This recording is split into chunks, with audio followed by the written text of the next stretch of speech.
Happy St. Patrick's Day, everybody. Why aren't you wearing green? I am wearing sort of green. It's blue. You're gonna get pinched. Haha. It's close, though. No, you're... It's like a mint green. No, babe, no. Mm-mm. Am I You're colorblind? really questioning my blue identification? It's like seafoam. Baby, do you want to be wearing green?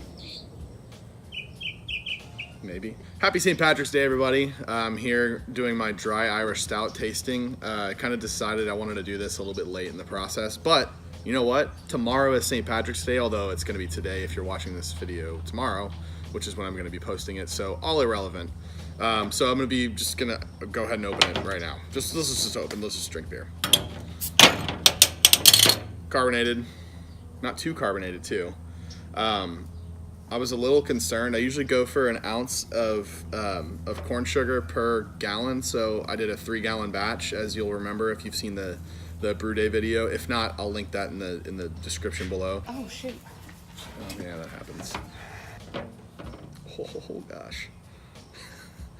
Okay, so this one is way more carbonated than the last one. So I opened the little half bottle that I had 23 and a half bottles, I think, or no, 22 and a half bottles that I bottled of this. So I opened half of it just so I could get a little sense for the beer, because I'm not great at describing beer at this point in my life. But this one is like considerably more carbonated than the other one. I actually kind of like it like this, especially for an Irish stout. For a regular stout, I'd like it a little bit less carbonated, but this one carbonated very nicely, and it's actually holding pretty steady. Actually this beer does have carafoam, as you'll remember in the recipe video. So it should have a little bit of head retention, maybe, we'll see. Water profile, I tried to get as close to the Dublin water profile as possible. Obviously, I don't have everything that I need to have the Dublin water profile, but I did the closest that I could. Just felt like that was necessary.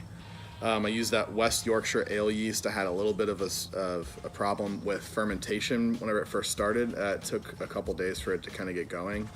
But once it got going, it was fine. It predicted that the final gravity was going to be 10-15, which is a little high for a dry Irish stout. That would have had a little bit of residual sugars. It's actually more in the range of like 10-10. The West Yorkshire ale yeast really cleaned it up pretty nicely, and the sugars are not present at all to me, or at least when I tried it before. So if you look at it, it's actually, I mean, you can see it's pretty jet black.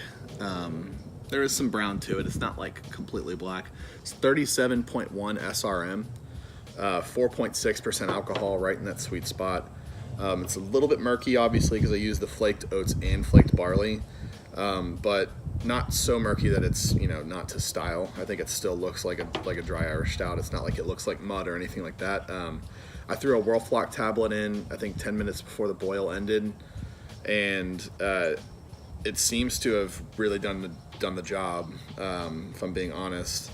And then I cold crashed for a full 2 days. Bottled it a couple Thursdays ago, and here we are now. So let's just go ahead and go in for the nose. I get some deep, like French roast coffee, some chocolate, like almost like cocoa powder, like dark chocolate, like burned, sort of Maillard type of beer. It smells very chewy, if you know what I mean. Like it's almost like eating like some dark chocolate or something like that.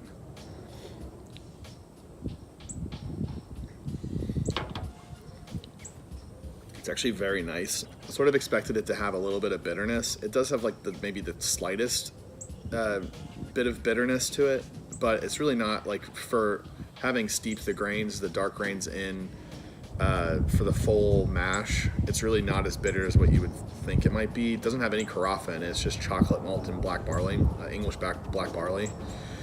And I mean, that's a beautiful beer. That actually turned out really, really well. Super dry.